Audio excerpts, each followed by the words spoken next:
Stop looking out there. Your breakthrough is already in you.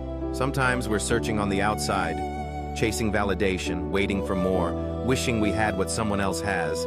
But God is saying, look again. You're already equipped, already empowered, already anointed. There are seeds of greatness inside of you right now. The problem isn't lack, it's overlooking. You think it's too small, not enough, not significant. But God never asked for a lot. He asked for obedience. That little gift, use it. That small idea, start it. That tiny step, take it. Because when you pour what you have, God will multiply it.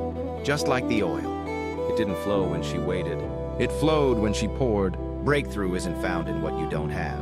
It's released through what you do have. If you're ready to stop waiting and start pouring, type "I will use what I have" in the comments and follow for more.